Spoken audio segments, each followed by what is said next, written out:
एक बार एक गांव में रघु नाम का एक भोला भाला आदमी रहता था। रघु का उसी गांव में एक छोटा सा घर था। घर में वो और उसकी पत्नी और एक छोटा सा बच्चा रहता था, जो उसकी पत्नी को अभी अभी कुछ दिन पहले ही हुआ था। रघु के पास जमीन तो खूब सारी थी, पर वो सारी जमीन बंजर थी। उस जमीन पर कोई भी फसल नहीं हो पाती थी, जिस कारण वो अपना घर चलाने के लिए एक मुनीम जी के घर पर काम करता था। भाग्यवान, ओ भाग्यवान, आज मुझे मुनीम जी के पास बहुत सारा काम है।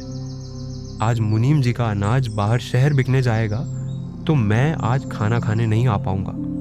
तो तुम आज मेरा खाना किसी के भी हाथ मुनीम जी के घर तक पहुंचा देना। फिर रघु मुनीम जी के घर पर काम के लिए निकल जाता है।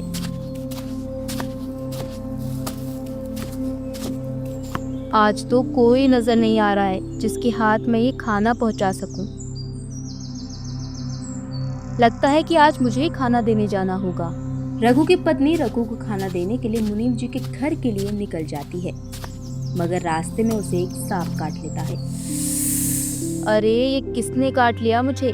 काटा तो छुआ तक नहीं है, बहुत दर्द हो रहा है। सांप के काटते ही वो जमीन पर गिर जाती है और वहां पर खूब सारी भीड़ इकट्ठा हो जाती है।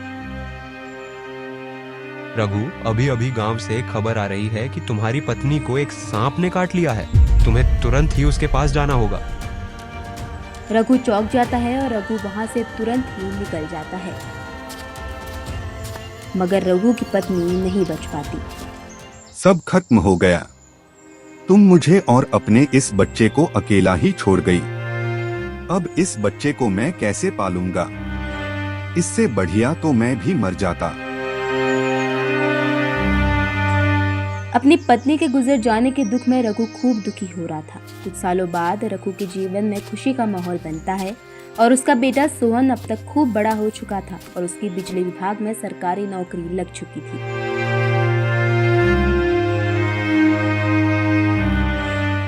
बेटा, आज तुझे लड़की वाले देखने आ रहे हैं। आइए आइए, आपका स्वागत है मेरे छोटे से घर में। सोहन को लड़की वाले देखने के लिए आते हैं और सोहन का रिश्ता गीता के साथ पक्का हो जाता है।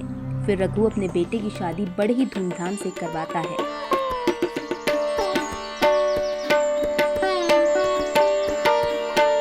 फिर शादी के कुछ दिन बाद, गीता, ये लो पैसे, जरा अलमारी में रख देना। अरे बाप रे, इतने सारे पैसे! बेटा सोहन, तू इतने सारे पैसे कहाँ से लाया? तेरी तो इतनी सैलरी भी नहीं है। अरे पिताजी, यह सैलरी नहीं है। अब मैं तुम्हें कैसे समझाऊं? पिताजी, इसे अंग्रेजी भाषा में कमीशन कहते हैं। मतलब तू लोगों से घूस लेने लगा है? और क्या पिताजी। बेटा, तुझे तेरी माँ के गुजर जाने के बाद भी मैंने तुझे पढ़ाया लिखाया और इतनी बढ़िया नौकरी के काबिल बनाया, और आज तू उसी कुर्सी का फायदा उठाकर गरीब लोगों से घूस ले रहा है। तुम्हें क्या पता पिताजी, ईमानदारी के रास्ते पर चलने वाला हमेशा पीछे रह जाता है।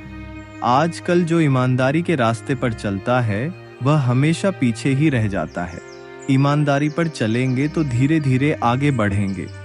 बेटा, जो ईमानदारी के रास्ते से धीरे धीरे आगे बढ़ता है वो बहुत लंबे समय तक टिकता है। जो यह घूस खाकर आगे बढ़ता है वह बहुत ही जल्दी बर्बाद होता है।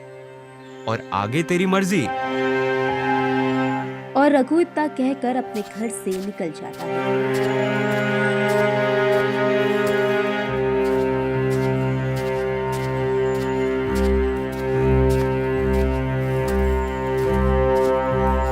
ठीक ही तो कह रहे हैं कि घूस लेना पाप है। पिताजी की बात तो मान लो। तुम भी चालू हो गई। पिताजी मुझे कम सुना के गए हैं क्या? अब मुझे मेरा खाना दे दो, ऑफिस के लिए लेट हो रहा हूँ। इस तरह रघु का बेटा सोहन लोगों से घूस लेने लगा था। वो हर रोज ढेर सारे पैसे लाने लगा, पर रघु को बिल्कुल भी पसंद नहीं था। अरे बेटा, मुझे ये पसंद नहीं है। तू मेरे लिए ये लोगों से घूस खाना बंद क्यों नहीं कर देता? अरे पिताजी, तुम तो हाथ धोकर मेरे पीछे ही पड़ गए। घूस घूस लगा रखा है। मैं ये घूस लेना बंद नहीं कर सकता। तुम्हें मेरे साथ रहना हो तो रहो, वरना यहाँ से निकलो। तुम्हें जरा भी शर्म नहीं है? कोई भला अपने पिताजी से ऐसी बात करता है क्या? वो क्या गलत कह रहे हैं? ठीक ही तो कह रहे हैं कि घूस लेना पाप है। ये कोई पाप नहीं है। आजकल सब ऐसे ही काम करते हैं। और तुम ज्यादा मेरी अम्मा मत बनो। तुम्हें भी इस घर में रहना हो तो रहो, वरना तुम भी यहाँ से निकलो। अरे बेटा, मेरे कारण तुम दोनों आपस में मत लड़ो। मैं ही इस घर को छोड़कर चला जाता हूँ। अरे पिताजी, इन्होंने तुम्हें गुस्से में आकर घर छोड़कर जाने को कह दिया। आप तो सच में घर छोड़कर जाने को तैयार हो गए हैं, पर तुम रहोगे कहाँ? बेटा, तू मेरे रहने की चिंता मत कर, मैं तो कहीं पर भी रह लूंगा। इतना कहकर रघु घर छोड़कर चला जाता है।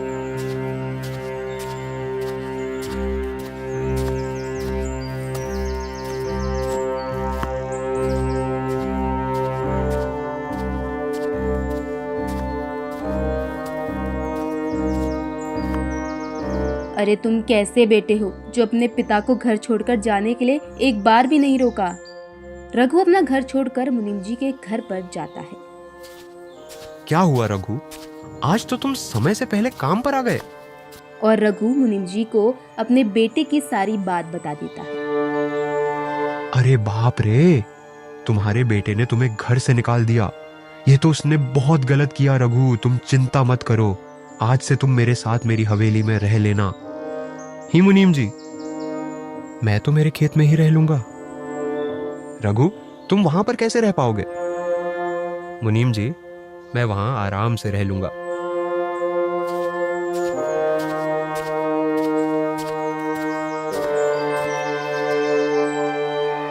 तुम्हारा मुंह उतरा उतरा क्यों लग रहा है? आज ऑफिस में कुछ हुआ क्या? हाँ, आज मैं लोगों से घूस लेता पकड़ा गया और अब मुझे अपनी नौकरी से भी निकाल दिया गया है। और मैंने जितना भी घूस का पैसा लिया है वो सब मुझे सरकार को वापस लौटाना होगा। मुझे बिल्कुल भी समझ नहीं आ रहा है अब मैं क्या करूंगा। रघु अपने खेतों के बीच में एक झोपड़ी तैयार करता है और उसी झोपड़ी में रहने लग जाता है। मुनीम जी रघु से मिलने उसकी झोपड़ी पर जाते हैं। अरे मुनीम जी, आज तुम्हारा यहाँ में झोपड़ी में कैसे आना हुआ? अरे रघु, तुम्हारे लिए एक खुशखबरी है। अरे जो तुम्हारी बंजर जमीन थी ना, वह एक फैक्ट्री निर्माण के काम के लिए खरीदी जा रही है, पूरे 5 लाख रुपए में। क्या 5 लाख रुपए में? मुनीम जी, मुझे तो आपकी बात पर विश्वास नहीं हो रहा। मेरी बात पर भरोसा करो, मैं सच कह रहा हूं। लगता है ऊपर वाले ने सुन ली। रघु अपने बंजर जमीन को बेचकर उसी गांव में जमीन के पैसों से एक बढ़िया सा घर बनवा लेता है। और उधर सरकार द्वारा पैसे लेने के बावजूद सरकार उनका घर भी जब्त कर लेती है, जिस कारण सोहन और गीता को घर खाली करके जाना पड़ता है। आज तुम्हारे लालच के चक्कर में पिताजी भी घर छोड़कर चले गए और आज हम भी घर से बेघर हो गए हैं, सिर्फ तुम्हारे लालच के चक्कर में। आओ सोहन बेटा, अब तो तुम्हारा पिता लखपति बन गया है। तुम यह खबर सुनकर आए हो, जानता हूं तुम्हारे पिता के पास केवल पैसों की लालच में ही आए हो। यह रघु ने तुम्हें तुम्हारी मां के जाने के बाद तुम्हें खूब पढ़ा लिखा कर बड़ा किया और तुमने उसी पिता को घर से निकाल दिया। तुम ये सब करते बिल्कुल भी शर्म नहीं आई? अरे मुनीम जी, अब छोड़िए, वो अब भी बच्चा है, उससे एक छोटी सी गलती हो गई। पिताजी मुझे माफ कर दो, मुझसे गलती हो गई और आपकी बात नहीं मानने के कारण आज मेरे हाथ से नौकरी भी चली गई। कोई बात नहीं बेटा, तुझे कहा था ना मैंने कि ईमानदारी के रास्ते पर चलेगा तो खूब आगे जाएगा। अब देख लिया ना बेईमानी के रास्ते का परिणाम।